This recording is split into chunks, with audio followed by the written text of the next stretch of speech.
អីគេទទួលយកយល់ស្រាប់ទៅតាតិកាហ្នឹងទេហើយដល់ពេលហើយហ្នឹងឥឡូវហ្នឹងគឺរឿងនេះរឿងថ្មីវាអត់មានតាក់ទងអីនេះទេតែគេអត់យល់ស្របគឺទៅអត់បានអញ្ចឹង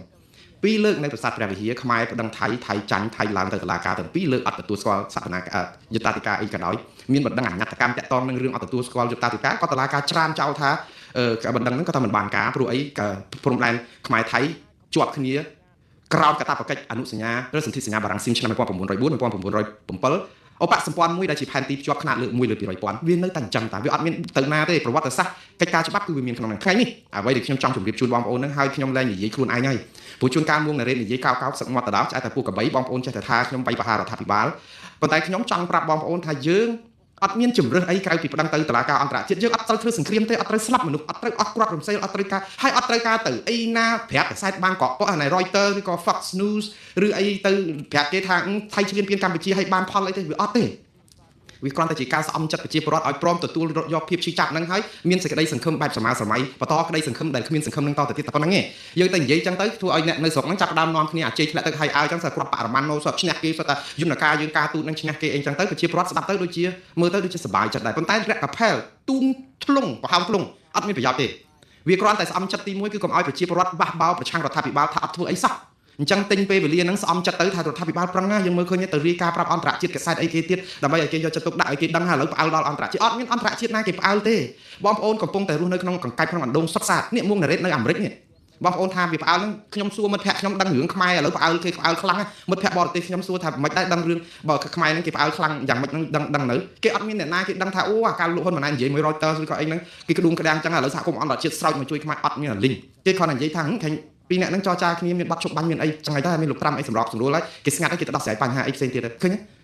អញ្ចឹងបានថាយើងវាពិបាកត្រង់កន្លែងហ្នឹងគឺយើងទិញពេលវេលាខ្ញុំមិនទៅបន្ទោសរដ្ឋាភិបាលទេកាតព្វកិច្ចរបស់លោកហ៊ុនម៉ាណែតគឺត្រូវតែដើរទៅត្រឹកទៅតាមសហគមន៍អន្តរជាតិហ្នឹងដើម្បីស្អំចិត្តប្រជាពលរដ្ឋយើងថាលោកបានប្រឹងដែរបើគេយកដីបានហ្នឹងមិនមែននៅស្ងៀមទេគឺយើងដើរទៅប្រាប់គេថាដីយើងបាត់ដែរអញ្ចឹងអ្នកទាំងអស់គ្នាចាប់ផ្ដើមមានសមានចិត្តជាមួយលោកហ៊ុនម៉ាណែតដែរមិនអញ្ចឹងនៅថ្នាក់ដឹកនាំយើងខំប្រឹងណាស់លោកមិនមែនឲ្យបាត់ដីទៅទេឃើញទេដើរប្រាប់គេគ្រប់សហគមន៍អន្តរជាតិចេញសេចក្តីកោតទោសជូនដំណឹងពាក់បដិសេធមិនទទួលស្គាល់ស្នើនេះស្នើនោះអីធ្វើអស់700ដងហើយគេធ្វើគេប្រឹងដែរក៏ប៉ុន្តែអានេះជានយោបាយស្អំចិត្តទេព្រោះរឿងពិតមិនមែនរឿងទៅប្រាប់សហគមន៍អន្តរជាតិឲ្យគេជួយនេះជួយនោះទៅប្រាប់ខ្យល់ហ្នឹងសហគមន៍អន្តរជាតិមួយណាប្រទេសមួយណ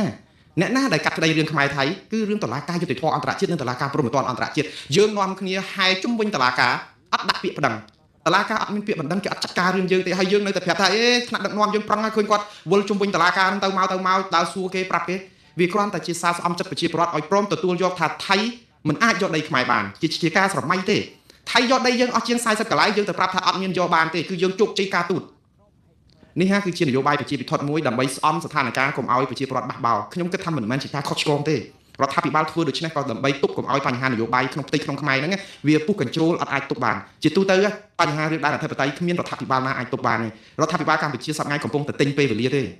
េយូរប៉ុណ្ណាបងប្អូននឹងឃើញហើ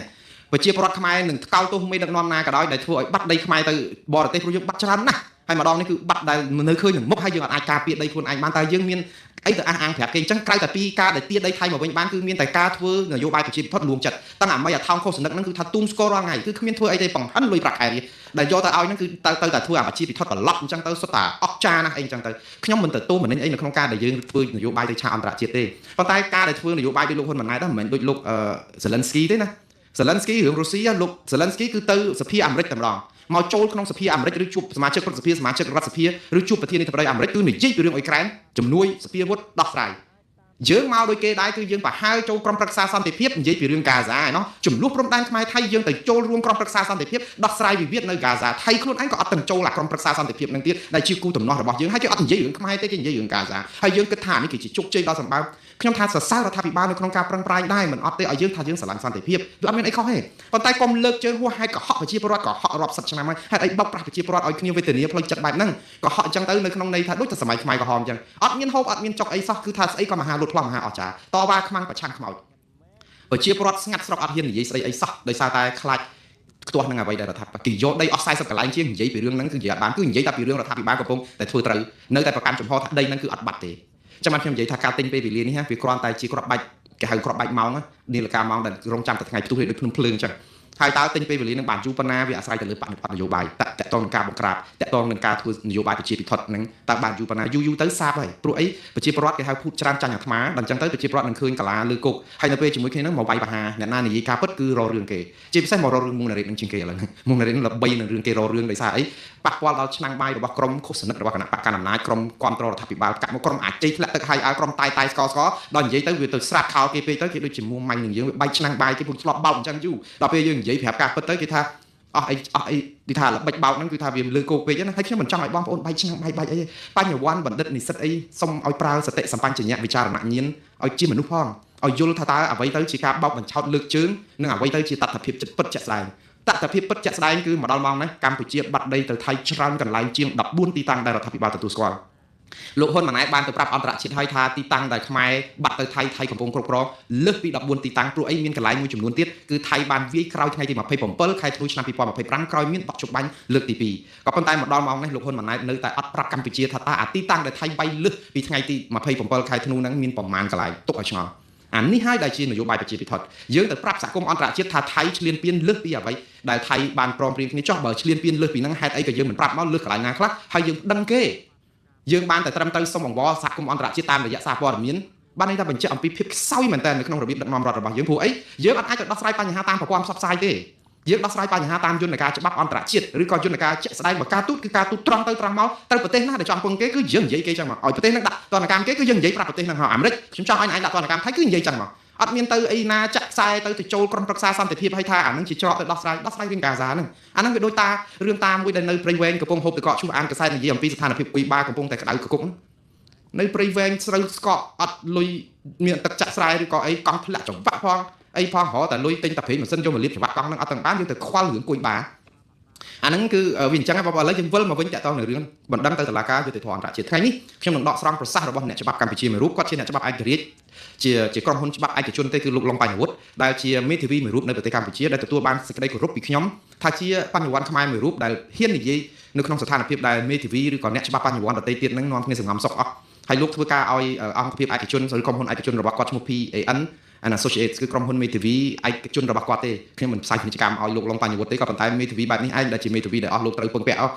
ដែលដូចថាហ៊ាននិយាយការពិតហ៊ាននិយាយពុះពៀតតាំងសូម្បីតែដឹងថាហេតុបញ្ច្រាស់ទឹកណាព្រោះដូចលោកបណ្ឌិតកែមលីមានប្រសាសន៍ការលោកនៅរស់អញ្ចឹងថាត្រីដែលហែលស្របទឹកគឺជាត្រីងាប់បាទត្រីដែលហែលបញ្ច្រាស់ទឹកគឺជាត្រីរស់អញ្ចឹងកុំធ្វើឲ្យជាត្រីដែលហែលស្របបណ្ដោយទឹកព្រោះអីអាច្រើនទូបណ្ដោយទឹកហ្នឹងគឺជាការបដែតខ្លួនទៅហ្នឹងគឺត្រីងាប់ទេឥឡូវនេះគឺអ្វីដែលលោកឡុងបញ្ញវុฒิលើកឡើងនេះគាត់និយាយថាមានច្រក3ដែលខ្មែរអាចបណ្ដឹងថៃទៅតុលាការយុត្តិធម៌អន្តរជាតិ ICC ផងខ្ញុំបកស្រាយថ្ងៃនេះហើយខ្ញុំមិនចង់បកស្រាយអីវែងទៀតទេព្រោះខ្ញុំនិយាយច្រើនអស់ហើយម្នាក់ឯងប៉ុន្តែខ្ញុំចង់បានមតិរបស់អ្នកច្បាប់ហេតុអីបានជាអ្នកច្បាប់យល់ថាកម្ពុជាអាចបណ្ដឹងថៃទៅតុលាការយុត្តិធម៌អន្តរជាតិហើយផ្ដល់ជំរឿសដល់ទៅ3ច្រកទី1គឺលោកឡុងបញ្ញវុฒิផ្ដើមដោយ clear ដែលគាត់និយាយថាក្នុងបរិបទបាទសំទោសខ្ញុំមិនប្រាប់ថាហេតុអីបានជាខ្ញុំបានឯកសាររបស់លោកឡុងបញ្ញវុฒิនេះគឺលោកបានផ្ញើឲ្យខ្ញុំផ្ទាល់តាក់ទងនឹងសំណេររបស់លោកដែលសរសេរអំពីចំណាប់អារម្មណ៍ផ្នែកច្បាប់តាក់ទងនឹងតុលាការយុត្តិធម៌អន្តរជាតិហើយនេះមិនមែនជាលើកទី1ទេជាលើកទី2ហើយដែលលោកផ្ញើឯកសារបែបនេះមកខ្ញុំលើកទី1គឺលោកនិយាយអំពីថាកម្ពុជា